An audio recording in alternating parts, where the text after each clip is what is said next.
When Disney first released Zombies, it was a huge success, and fans eagerly awaited for a sequel. Zombies 2 continues the story as cheerleader Addison and zombie football player Zed are readying for Seabrook High's prom, the school's supersized prom, when a group of mysterious teenage werewolves led by Willa, Wyatt, and Winter unexpectedly arrive in search of an ancient life source buried somewhere in Seabrook. A fearful city council reenacts Seabrook's anti-monster laws, making it impossible for Zed and Addison to attend prom together. The sequel was packed with energy, and it was difficult to notice some of the clues which popped up. But we got you covered. Subscribe to Riveted, and turn on the notification for this and other amazing videos. Also, for a chance to win a $100 Amazon gift card, comment with a hidden clue you noticed from Zombies 2. Crystal Shop. 50 years ago, in the planned community of Seabrook, an accident at the Seabrook power plant resulted in an explosion that caused half the population of Seabrook to turn into brain-eating zombies. Those that weren't affected constructed a wall to quarantine the zombies from the rest of Seabrook in a territory called Zombie Town. In the present day, zombie students from Zombie Town transfer to the human high school, Seabrook High, where suburban life is filled with uniformity, traditions, and pep rallies. Seabrook has definitely come a long way, and in the present day, there are several shops. One particular shop, however, caught our attention, the Crystal Shop. Traditionally, crystals are linked to witches, and we know from various films that witches need crystals for their magic. Is a witch running the Crystal Shop in Zombies 2? This is probably a clue that Zombies 3 will introduce witches into the mix. Keep watching to find out more clues which hint the introduction of witches in Zombies. Well, if they don't introduce witches, Disney will introduce something more interesting in Seabrook, which is our next point. Aliens! Towards the end of the movie, Prawn Night arrives, and Zed, as well as the rest of the zombies and werewolves, show up to crash the prawn. Everyone dances, and Zed and Addison make up. However, the ground starts shaking and splits in half with a blue glow from the hole.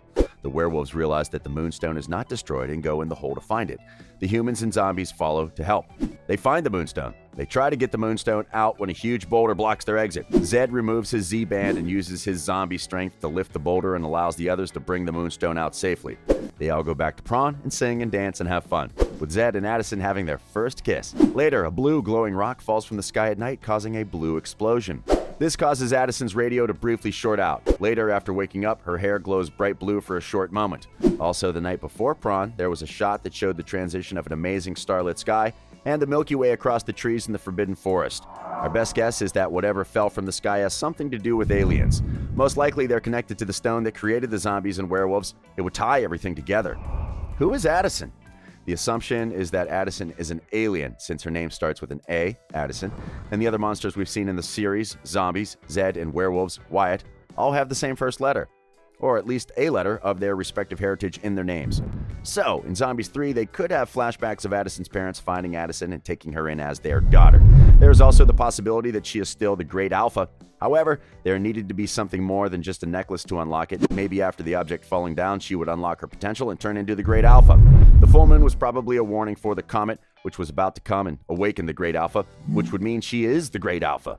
Or she could be a mermaid. We have seen how mermaids' hair glows like Addison's. Well, we haven't seen large water bodies in Zombies, but it would explain the assumption that her parents picked her up from somewhere. Or she is a witch because she has long white hair. What's your best guess? Let us know in the comment section. Forbidden Forest. In the earlier days of Seabrook, settlers fought off a group of werewolves from a moonstone that they have since kept hidden underground.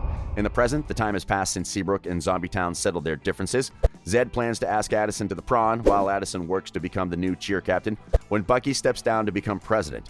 Due to a road incident caused by Zed's prawnposal, the bus carrying the cheerleaders crashes into the nearby Forbidden Forest. Addison and the cheer team see the werewolves, and when they get back to Seabrook, the whole town freaks and the mayor reinstates the anti-monster laws. As the bus crashed through the fence, you probably noticed the sign which says, "Keep out."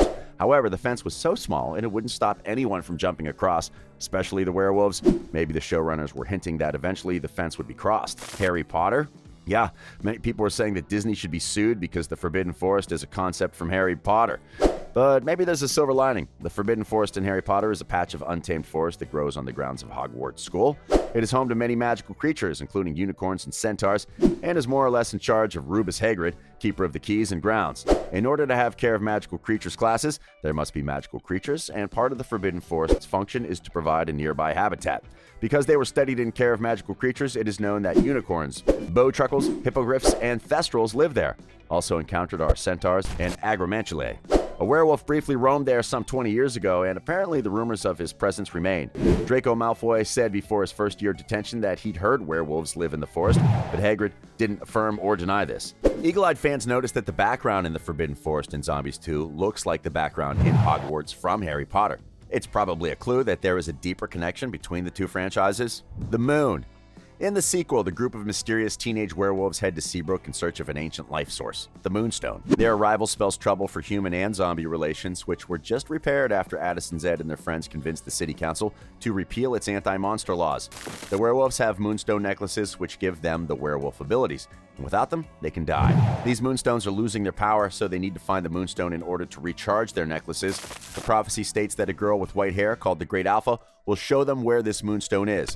The werewolves eventually bring Addison to their den, where they tell her the prophecy, and Addison is excited to be a part of something spectacular. The werewolves give her a fully charged Moonstone necklace, which they have saved for the Great Alpha. There was something very weird about the moon when the werewolves surrounded Addison. Did you notice how huge it was throughout, even in daylight? We believe it was a major clue. The bizarre moon was probably powering the Moonstone. Little Red Riding Hood. In Zombies, Zoe's a very passionate girl who dreams of having a dog and being a cheerleader, and the passion is discovered by Addison during the party in Zombie Town. She's very sweet and loves her older brother Zed, especially when he pretends to be a dog for her. She's not allowed to have a pet due to her being a zombie, so she pretends that her stuffed dog, Xander, is an actual dog. In Zombies 2, she puts a poster saying that she wants a werewolf friend. In the process, she meets Wyatt, who is posing as a human.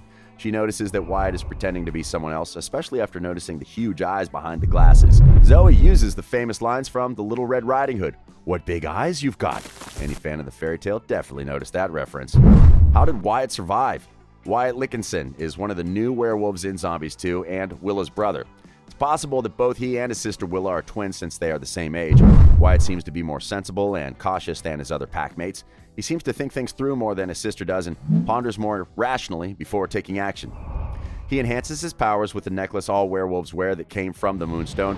We've noted in the video that the werewolves cannot survive without their necklaces. But Wyatt didn't have his necklace while talking to Zoe. How was that possible? Is it a clue that he could be more than the ordinary werewolf? We just have to wait and see when Zombies 3 hits our screens. Costumes. Makeup department head Julia Valente and costume designer Trisha Backer were tasked with crafting characters that blend kid-friendly Disney styling with creepy creature looks. The teams took 6 weeks of prep to come up with the right balance. Discussion about the amount of fur, facial prosthetics were all important as the department heads determined how far they could go before the creatures became too scary for the audience. The purples and golds of the werewolves' costumes were chosen to reflect regalness, but makeup tints for other characters presented more of a challenge, particularly to achieve uniformity in the zombies' gray faces and other body parts.